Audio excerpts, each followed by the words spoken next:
अस्सलाम वालेकुम दोस्तों, अपना चैनल पीके यूट्यूब चैनल खुश आमदीद मुबारक होए जी। जिस तरह के तुहानू दसदे पे डेली अपडेट जो भी सूरत हाल होंदी तुहाडे नाल शेयर करते हैं। तो खुशखबरी आ गई, इंतजार दी घड़ियां खत्म हो गई। ग्रीन ट्रैक्टर स्कीम कुरा अंदाजी का ऐलान बाकायदा तौर पर ऐलान हो गया। तो ਜਿਹੜੇ खुश नसीब ने, 3 खुश नसीब तुहाडे नाल शेयर करांगे। किहड़े 3 खुश नसीब ने जिन्हां दा पहला दूजा तीजा नाम निकल आया कि किहड़ा ट्रैक्टर उन्हां दा निकलिया, वो भी तुहाडे नाल शेयर करांगे। ये भी तुहाडे नाल शेयर करांगे ਜਿਹੜੇ ਜ਼ਿਮੀਂਦਾਰ घर बैठे ने, बेताब बैठे ने कि किवें आबद भाई भी किवें चैक हो सकदी लिस्ट, वो भी तुहानू तरीकाकार दसांगे। आसान तरीन तरीकाकार तुहाडे नाल शेयर करांगे। साडे नाल आबद भाई ने मियाँ चन्नू तो आए ने, आबद एग्रीकल्चर इन्हां दा चैनल है। तकरीबन आबद भाई बड़े यार बंदे कॉल करते हैं डेली। हाँ जी, तो अज पहले डेट दी गई सी 20 तरीक, 20 तो बाद सी 25 तो अज 1 नवंबर आ। और अज गौरमेंट ऑफ पंजाब की तरफों 1 नवंबर को ग्रीन ट्रैक्टर स्कीम साल 2024-25 का ऐलान बाकायदा तौर पर कर दिता गया वा।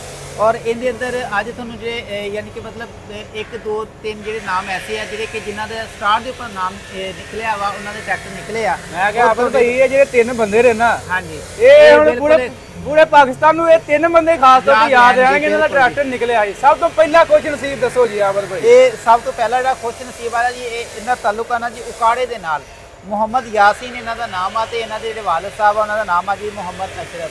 ये पहले बंदे ने जिन्हां दा ट्रैक्टर ग्रीन ट्रैक्टर जिहड़ा वा निकलिया। दोबारा दस्सिओ जी, उकाड़ा दा बंदा उकाड़े यासीन मुहम्मद यासीन वल्द मुहम्मद अशरफ।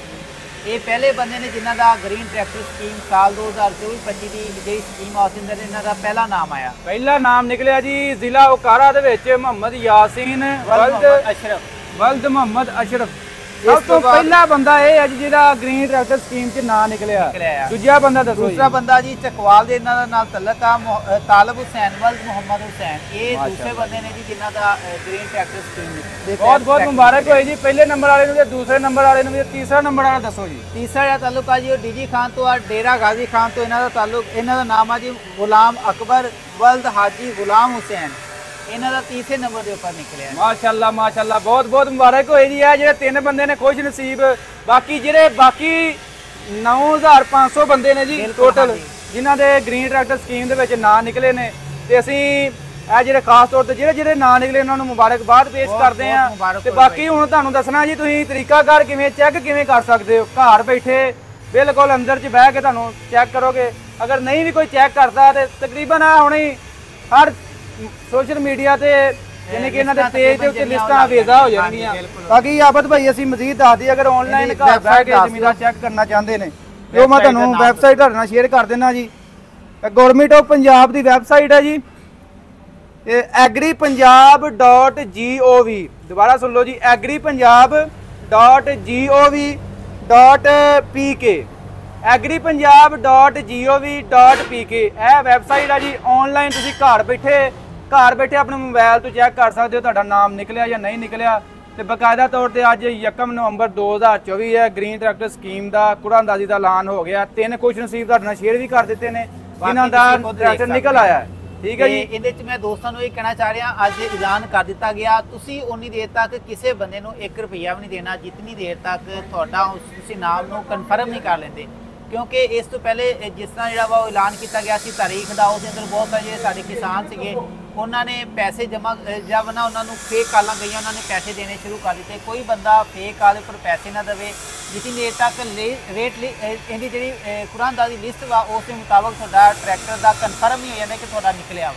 बाकी हुण मैं जी ग्रोह दाखिल हो जाना मार्केट में, तुहाडा नाम निकलिया, तुहाडा नाम निकलिया। ਜਦੋਂ तक तुसीं तसल्ली नहीं कर लेंदे महकमा ज़राअत के ऑफिस जड़ियाँ लिस्टां में तुहाडा नाम नहीं, तुसीं खुद नहीं जो तक चैक कर लेंदे। बाकी पैसे भाजी एवें सेंड करने भी नहीं चाहिए। बकायदा तौर पर अपने डीलर जिहड़ा वा तुहाडा इलाके का ਉਹਦੇ ਨਾਲ ਤੁਸੀਂ ਰਾਬਤਾ करना। ਜਿਹੜਾ ਵੀ ਤੁਸੀਂ ट्रैक्टर बुक करवाया, ATS कराया, मिलत कराया, बुराक करवाया या न्यू हॉलैंड 850 करवाया, मुतलका डीलर ਨਾਲ ਰਾਬਤਾ करना। ਉਹਨੂੰ ਪੁੱਛਣਾ ਜੀ ਹਾਂ ਜੀ ਤੁਹਾਡਾ ਸਾਡਾ ਨਾਮ ਚੈੱਕ ਕਰੋ ਲਿਸਟ ਵਿੱਚ ਹੈਗਾ कि नहीं। ਉਸ ਤੋਂ ਬਾਅਦ ਉਹਨੂੰ ਵੀ ਤੁਸੀਂ ਪੈਸੇ ਦੇਣੇ। ਬਕਾਇਦਾ ਤੌਰ ਤੇ ਕੰਪਨੀ ਦਾ ਜਿਹੜਾ ਹੁੰਦਾ ਵਾ ਇਹਦਾ ਜੀ ਬਣਦਾ ਵਾ ਪੇ ਆਰਡਰ, ਉਹਦੇ ਨਾਲ ਤੁਸੀਂ ਪੇਮੈਂਟ ਬਕਾਇਆ ਜਮ੍ਹਾਂ ਕਰਾਉਣੀ ਹੈ। ਉਹਦਾ ਤੁਹਾਨੂੰ ਟਾਈਮ ਮਿਲੇਗਾ ਤਕਰੀਬਨ 1 ਮਹੀਨਾ ਮਿਲੇਗਾ ਵੀ ਤੁਸੀਂ 1 ਮਹੀਨੇ ਦੇ ਅੰਦਰ ਆਪਣੀ ਪੇਮੈਂਟ ਜਿਹੜੀ ਜਮ੍ਹਾਂ ਕਰਾਉਣੀ ਹੈ। ਕਿਉਂਕਿ 10 ਲੱਖ ਰੁਪਈਆ ਘੁੰਮਣ ਨੇ ਦੇਣਾ, ਬਿਲਕੁਲ ਬਿਲकुल, ਬਾਕੀ ਜੀ ਸਾਰਾ ਜ਼ਿਮੀਂਦਾਰ ਨੇ ਦੇਣਾ ਹੈ। ਪੈਸੇ ਵੀ ਜਿਹੜੇ ਆ ਆਪਣੇ ਤੁਸੀਂ ਡੀਲਰ ਹਜ਼ਰਾਤ ਨੂੰ ਜਮ੍ਹਾਂ ਕਰਾਣੇ ਆ, ਉਹ ਡੀਲਰ ਹਜ਼ਰਾਤ ਜਿਹੜੇ ਕਿ ਤੁਹਾਡੇ ਕਰੀਬੀ, ਤੁਹਾਡੇ ਘਰ ਦੇ ਕੋਲੇ, ਮਹੱਲੇ ਦੇ ਕੋਲੇ, ਗਲੀ ਦੇ ਕੋਲੇ, ਜਿਨ੍ਹਾਂ ਨੂੰ ਤੁਸੀਂ ਜਾਣਦੇ ਹੋ ਕਿ ਕੰਪਨੀ ਦੇ ਪੱਕੇ ਡੀਲਰ ਨੇ, ਤੁਸੀਂ ਉਹਨਾਂ ਦੇ ਥਰੂ ਪੈਸੇ ਜਮ੍ਹਾਂ ਕਰਾਣੇ। ਗਲਤ ਪੈਸੇ ਕਿਸੇ ਨੂੰ ਸੈਂਡ ਨਹੀਂ ਕਰਨੇ, ਇਹਨਾਂ ਜ਼ਿੰਮੇਦਾਰ ਕੋਈ ਨਹੀਂ ਹੋਏਗਾ। ਇਹ ਨਾ ਹੋਵੇ ਕਿ ਇਸ ਤੋਂ ਬਾਅਦ ਸਾਡੇ ਜਿਹੜੇ ਕਿਸਾਨ ਜੋ ਕਿ ਪਹਿਲੇ ਕਾਫੀ ਜ਼ਿਆਦਾ ਪਰੇਸ਼ਾਨ ਹੋਣ, ਮਜ਼ੀਦ ਉਹਨਾਂ ਨੂੰ ਕੋਈ ਪਰੇਸ਼ਾਨੀ ਦਾ ਸਾਹਮਣਾ ਕਰਨਾ ਪਵੇ। ਬਾਕੀ ਦੋਸਤੋ ਇਨਸ਼ਾਅੱਲਾ ਮਜ਼ੀਦ ਕੋਈ ਵੀ ਅਪਡੇਟ ਮਿਲਦੀ ਹੈ ਜਾਂ ਗ੍ਰੀਨ ਟਰੈਕਟਰ ਸਕੀਮ ਦੀ ਲਿਸਟਾਂ ਅਸੀਂ ਵੀ ਕੋਸ਼ਿਸ਼ ਕਰਾਂਗੇ ਨੈਕਸਟ ਵੀਡੀਓ 'ਚ ਬਣਾ ਕੇ ਤੁਹਾਡੇ ਨਾਲ ਸ਼ੇਅਰ ਕਰਾਂਗੇ। ਬਾਕੀ ਇਹ ਅਪਡੇਟ ਦੇਣੀ ਕਿਉਂਕਿ ਕਾਫੀ ਦੋਸਤ ਕਾਲ ਕਰਦੇ ਪਏ, ਮੈਂ ਕਿ ਚਲੋ ਅਪਡੇਟ ਵੀਡੀਓ ਬਣਾ ਕੇ ਤੁਹਾਡੇ ਨਾਲ ਸ਼ੇਅਰ ਕਰ ਦਈਏ। ਵੀਡੀਓ ਦੋਸਤੋ ਅੱਛੀ ਲੱਗੀ ਲਾਈਕ ਸ਼ੇਅਰ ਕਰਨੀ ਹੈ। ਇਨਸ਼ਾਅੱਲਾ ਮਿਲਾਂਗੇ ਨੈਕਸਟ ਵੀਡੀਓ 'ਚ। ਓਕੇ ਜੀ, ਅੱਲਾ।